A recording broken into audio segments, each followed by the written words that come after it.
It's a new year and a new chance for you to make a fresh start with your compliance. We're going to be bringing you a daily tip, strategy, or idea that you can use to improve your program. Here's your host, Tom Fox, the Compliance Evangelist. We're going to have a quick word from our sponsor, and we'll be right back. What is the best single-author handbook for a best practices compliance program? I would humbly submit to you that it is the Compliance Handbook, 5th edition, by myself, Tom Fox. It's published by LexisNexis, and it's designed to give you information on how to improve your compliance program literally across an entire year. Each entry has 3 key takeaways of things you can do at little or no cost for your compliance program. I'm going to link to it in the show notes, so check out the Compliance Handbook, 5th edition. Day 19, how do you evaluate a risk assessment? After you complete your risk assessment, you must then translate it into a risk profile.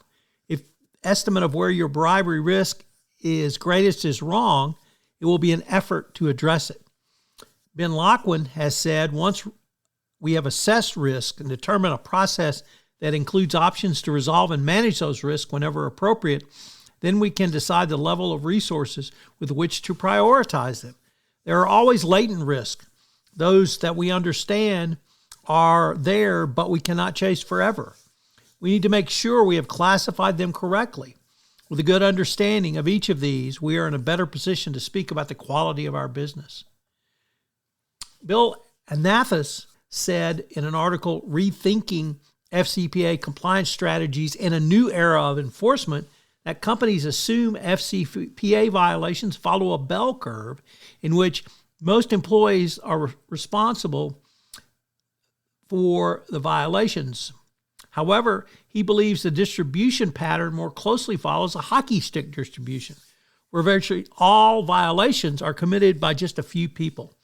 He concludes by noting this limited group of employees, what he terms the shaft of the hockey stick, is those to which a company should devote the majority of its compliance resources. With proper risk assessment, a company can then focus its compliance efforts, such as intensive training or detailed analysis of key financial transactions involving those employees with the greatest means or incentives to commit a violation. The ECCP had the following questions about your risk management process. What methodology has the company used to identify, analyze, and address its risk? What information or metrics has the company collected and used to help detect the type of misconduct in question?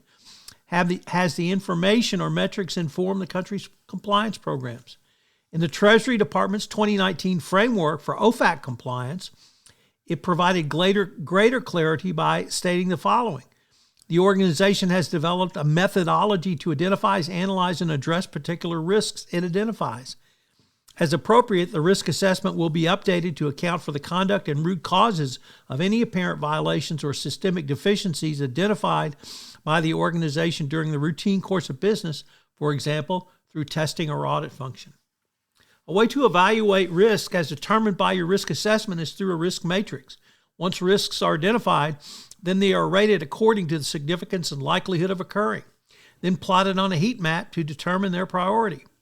The most significant risk with those with the greatest likelihood of occurring are deemed to be priority risks, which become the focus of your remedial efforts for continuous auditing. A variety of solutions and tools can be used to manage those risks going forward, but the key step is to evaluate and rate those risks. All your actions should flow from this risk ranking. There are several ways to look at likelihood factors. An event can be highly likely if it is expected to occur. An event can be likely with strong possibility that it will occur at some point, even if there's no history to support it occurring. It can be possible there are significant historical incidents to support it. Finally, an event can be unlikely and not expected, but with only the slightest possibility it may occur.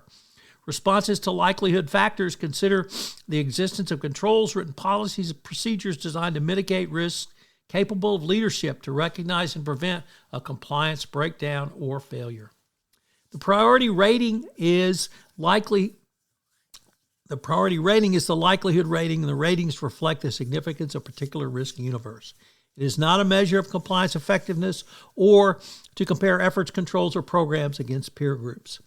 The most significant risks with the greatest likelihood of occurring are deemed to be the priority risks. Those become your focus of your risk management efforts, coupled with audit and monitoring going forward. A variety of tools can be used to provide continuous risk monitoring going forward. Consider providing examples with substantive training to guard against the most significant risks coming to pass and to keep messages fresh and top of mind. It is important to create a risk control summary that succinctly documents the nature and actions taken to mitigate the risks. Finally, let this risk assessment and evaluation inform your compliance program rather than letting your compliance program inform your risk assessment. So what are today's 3 key takeaways? Number 1, even after you complete your risk assessment, you must evaluate those risks for your company. Number 2, the DOJ and SEC are looking for a well-reasoned approach on how you evaluate your risks. And of course, document. Number 3, create a risk matrix, rank your risks, then remediate and monitor and improve as appropriate. I hope you'll join me tomorrow on day 20, where we take a look at the third-party risk management process.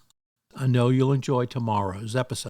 I hope you will join me for the rest of 31 days to a more effective compliance program, where we take a deep dive into your overall compliance program. Thank you for listening to this episode of 31 Days to a More Effective Compliance Program. 31 Days to a More Effective Compliance Program is a part of the Compliance Podcast Network. If you'd like more information on any of the topics of this month's series, 31 Days to a More Effective Compliance Program, check out The Compliance Handbook 5th edition, available from LexisNexis. You can check it out at lexisnexis.com/Fox. I know you will find it useful and enjoy it. Thanks so much for listening. This podcast is a part of the C-Suite Radio Network. For more top business podcasts, visit c-suiteradio.com.